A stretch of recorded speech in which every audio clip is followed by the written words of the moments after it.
You might be wondering, should I move to Bellevue, Washington? And is Bellevue, Washington the right place for me to live?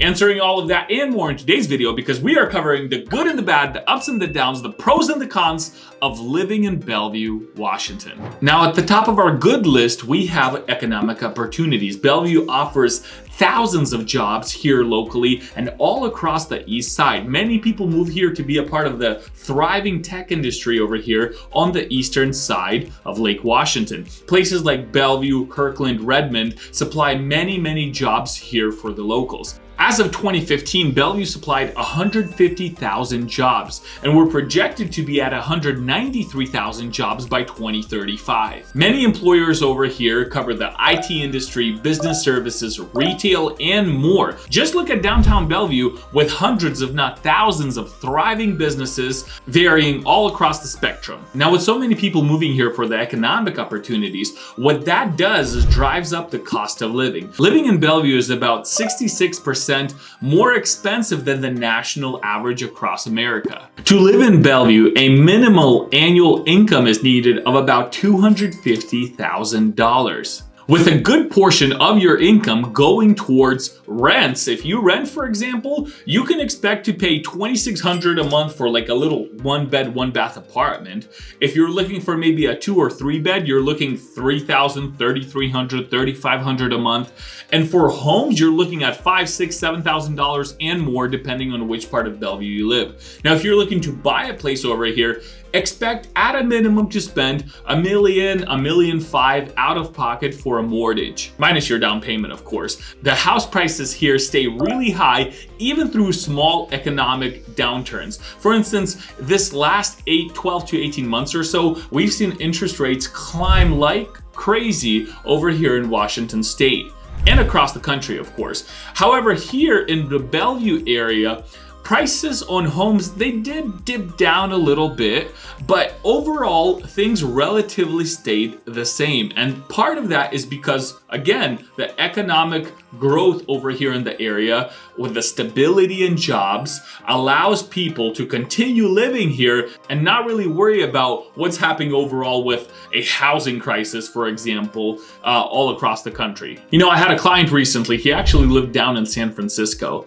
And one of the things he told me, he said, Andre, you know, in San Francisco, which is also a huge area, of course, for the tech industry, he said back in 08, 09, when house prices crashed, he said we didn't even feel it just because the local job market was so strong. People continued paying their mortgages. House prices continued staying relatively the same. They dipped down a little bit, but he said we really didn't even feel the impact that overall the rest of the country was feeling. So that's what you can expect when you move to a city that has a wonderful tech industry and many job opportunities. Now, I want to touch up on the education system as well.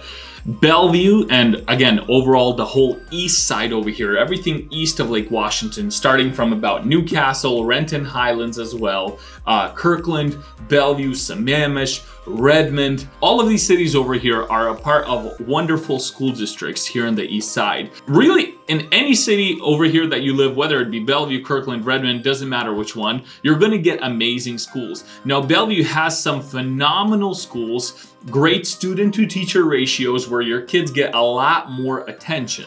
And you really can't go wrong with living anywhere here in Bellevue. Again, I challenge you to find me a school here in Bellevue that has horrible reviews, horrible ratings from parents, because all across the east side, people are dying to get in and put their kids in these schools all across Bellevue. Now, when it comes to the con side again, right, the flip side of living in Bellevue is you have a lot of congestion when it comes to traffic, because Bellevue is located right off of 405 over here, and we have traffic up and down all throughout the day. Well, not all throughout the day. There are parts of the day that, you know, tend to be relatively easier to travel, but with a lot of construction going on over here, they're expanding the roadways, which is great, right? Hey, build the infrastructure, you know, make it from 2 lanes all the way to 4, build more bridges. That's all wonderful, but you do sit in traffic a lot more. Like I said before, the average Washingtonian sits 55 hours a year in traffic, and a good portion of that is spent on 405 and I-5. Now, what I would do if I were you,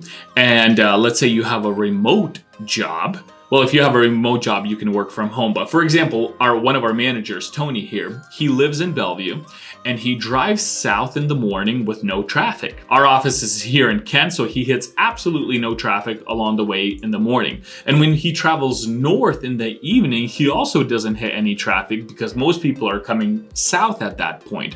So if you have a setup like that where you can live in Bellevue but work further south, that's a wonderful opportunity for you, and you probably will never see traffic over here unless you maybe decide to go to downtown. Of course, check out one of the bakeries over there, like the French bakery, absolutely a wonderful place over there, or check out any other parts of downtown. That's when you'll really see some traffic. Overall, if you live in Bellevue and you work further down south, I don't think you'll ever see any. Now, when it comes to pro number 3, you have, of course, the natural beauty of the Pacific Northwest. And I always mention that because I can never talk about it enough. Bellevue, just like many other cities around here, is extremely close to Lake Washington, which is the biggest lake in Washington. I mean, it's absolutely huge. You have Lake Sammamish as well, which is a wonderful place. And both of these lakes, you can go boating, water skiing, swimming. There's parks, there's beaches of many, many kinds. You also are in close proximity to Snoqualmie Pass if you want to head over there for some snow activities, seeing how we are in December, right? If you want to head over to Snoqualmie Pass for some sledding or whatever it may be, Bellevue is a great place for you to live. Now, on the west side of Bellevue, further out west, you do have to drive a good hour and a half to get to the plateau over there. Over there, you have Olympic National Park, which we try to visit from time to time, probably about once a year or so. You have some wonderful places over there to check out. One of the cool things about Olympic National Park is they have night programs where you go out with somebody, a guide, and then you look through telescopes and they show you different things. It's a really great place to be. There's many national parks here across Washington, and really if you're trying to get anywhere to check out any of the nature, at the farthest you're probably going to drive maybe an hour and a half, 2 hours at most, really, to get to any of the national parks over here, or to Mount Rainier, right? We were there recently. Well, we were actually in Bellevue, Washington, taking a train ride. That was about an hour and a half away from where I live. It would be about an hour and a half away also from Bellevue, Washington. And that train ride, hey, if you're here and you're just visiting, go check out Bellevue. There's a train ride over there where you can actually see Mount Rainier. It's absolutely a wonderful experience for you and the family.